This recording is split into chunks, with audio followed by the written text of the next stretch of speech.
So, people are talking about, the Me Too movement, sexual harassment, sexual assault, and this Brett Kavanaugh thing, right? With these accusations coming out about this guy. Very problematic. And, I like to talk about self-development and things like that, and I don't really want to talk about politics unless we can learn something from it that makes us better in our personal lives. But this is about self-awareness. It is about awareness of what is called male privilege. I have this privilege, and every other male has this privilege. Now, male privilege does not insulate you completely, but it gives you an edge. So, I'm taking a walk right now, right? And I can take this walk at 11, 12, 1, 2 o'clock at night by myself. And I don't have to worry about being followed home and held down and sexually assaulted by 1 or 2 or even 3 men. I don't got to worry about that. Maybe there's a possibility that I might get mugged, or somebody at least tries to mug me. And I may even get killed in the process of being mugged.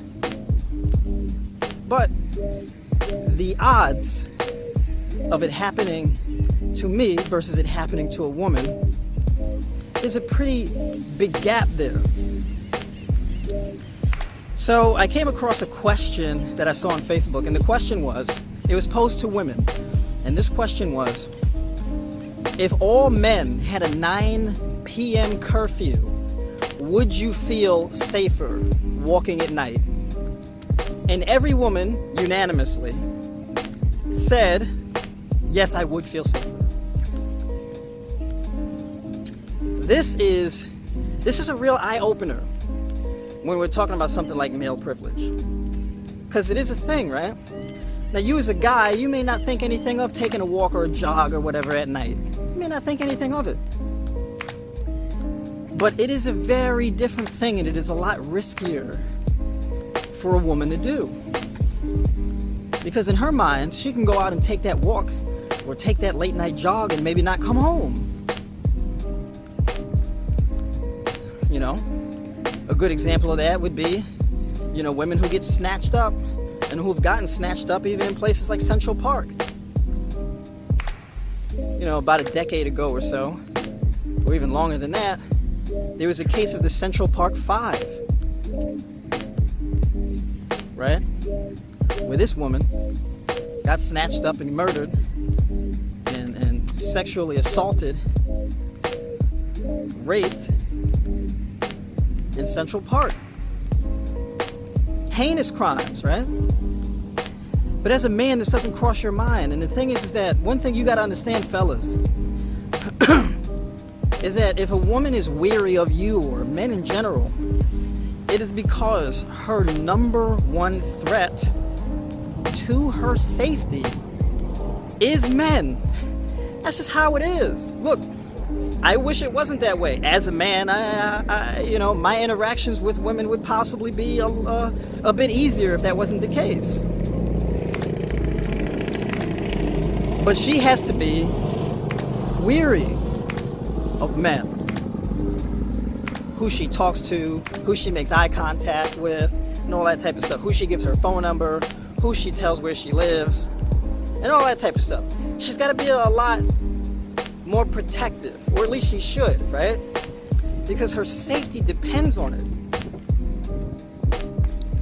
Now, as men, we have different struggles, right? Maybe you don't want to give your number to a woman who's, she's a bit crazy, and maybe she'll stalk you or something like that.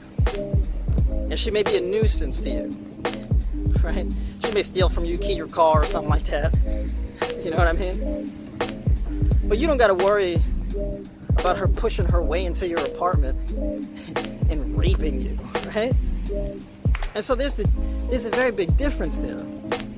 So I'm not trying to say that there aren't threats to men's safety, but the threat is much greater towards women.